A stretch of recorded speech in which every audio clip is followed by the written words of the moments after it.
kematian bisa datang kapan saja. Dan yang menentukan nilainya bukan bagaimana orang lain melihatnya, tapi dalam keadaan apa kita menemuinya. Ali tidak memilih waktunya, tapi ia menyiapkan dirinya. Dan ketika ajal datang, ia sedang berdiri di hadapan Tuhannya.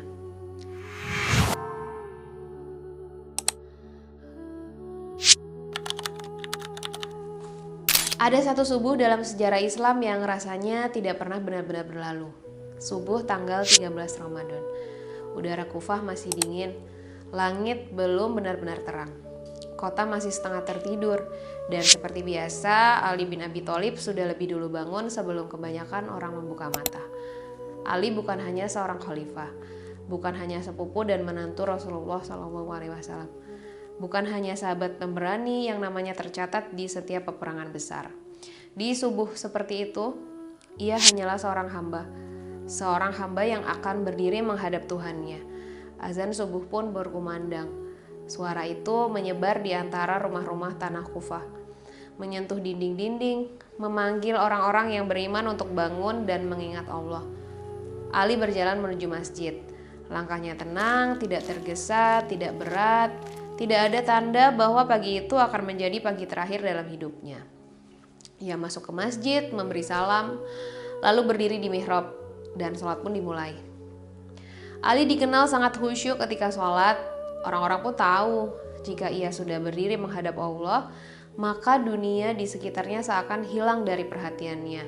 Ia memperpanjang rukuknya dan memperlama sujudnya. Dan di saat itulah seseorang menunggu, Ibnu Muljam. Ia sudah mengetahui satu hal tentang Ali, bahwa ketika Ali sholat, ia tidak akan memikirkan apapun selain robnya. Maka ketika Ali sedang dalam sujudnya, pedang itu diangkat. Dan ketika Ali mulai bangkit dari sujud pertamanya, pedang beracun itu diayunkan ke kepalanya. Tepat mengenai dahinya, darah langsung mengalir, mengucur deras membasahi wajahnya, turun hingga ke janggutnya yang sudah memutih. Masjid yang tadinya hening mendadak berubah. Namun yang keluar dari lisan Ali bukan teriakan kesakitan, bukan sumpah serapah, bukan kutukan. Yang terdengar justru kalimat Bismillah wabillah wa ala millati Rasulillah. Dengan nama Allah, demi Allah, dan di atas agama Rasulullah. Seolah bahkan di detik itu ia masih ingin menegaskan bahwa hidup dan matinya tetap berada di dalam jalan yang sama. Orang-orang mulai sadar, teriakan pun terdengar. Warga Kufah berhamburan keluar rumah. Mereka menuju masjid dengan hati berdebar. Umi Kulsum putrinya mendengar kabar itu dan menjerit-lirih. Hasan putra sulungnya datang dengan langkah tergesa. Dan yang ia lihat adalah ayahnya berdiri dalam keadaan terluka, darah terus mengalir namun masih berusaha menyempurnakan sholatnya. Ali memberi isyarat kepada Hasan, bukan untuk menangkap pelaku, bukan untuk membalas. Ia memberi isyarat agar Hasan maju menjadi imam. Sholat tidak boleh berhenti. Hasan pun maju, sementara Ali berdiri di belakang, tubuhnya mulai melemah, darah terus mengalir, namun ia tetap berusaha mengikuti gerakan sholat. Ia ingin menyelesaikannya hingga salam terakhir. Setelah salam, Ali mengusap tanah dan meletakkannya di dahinya. Dengan suara pelan, ia membaca ayat dari surat Thaha. Minha khalaqnakum wa fiha nu'idukum wa minha nukhrijukum taratan ukhra. Dari tanah kami menciptakan kalian dan kepadanya kami akan mengembalikan kalian. Dan darinya pula kami akan membangkitkan kalian sekali lagi. Seolah ia sedang mengingatkan dirinya sendiri tentang asal dan tujuan. Hasan tak kuasa menahan tangisnya. Wahai ayahku, berat sekali melihatmu seperti ini. Ia memangku kepala ayahnya, membersihkan darah yang terus mengalir dari wajah yang selama ini menjadi pelindung umat. Ali sempat pingsan, masjid dipenuhi isak tangis. Namun tak lama ia membuka matanya kembali. Ia melihat anak-anaknya mengelilinginya. Hasan, Hussein, dan yang lainnya. Dan yang ia katakan bukan keluhan, bukan rasa sakit.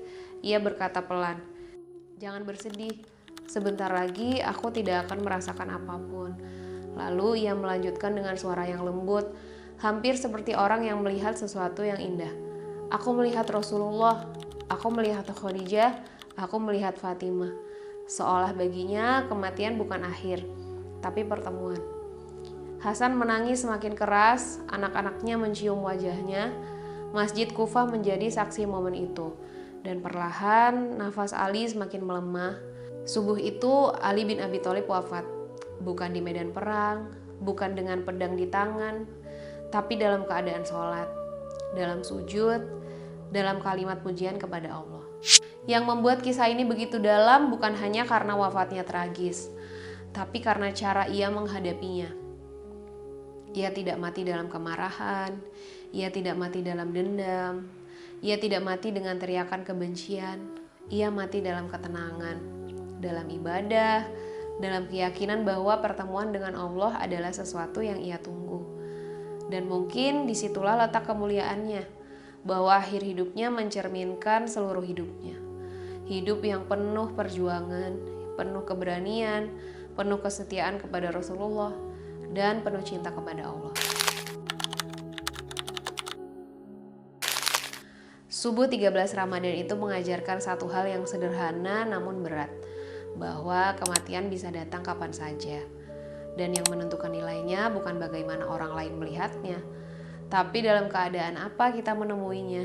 Ali tidak memilih waktunya, tapi ia menyiapkan dirinya. Dan ketika ajal datang, ia sedang berdiri di hadapan Tuhannya. Mungkin kita tidak akan mengalami kisah sebesar itu, tapi setiap kita punya satu subuh terakhir yang belum kita ketahui kapan datangnya. Pertanyaannya bukan kapan, pertanyaannya adalah dalam keadaan apa kita ingin menghadap.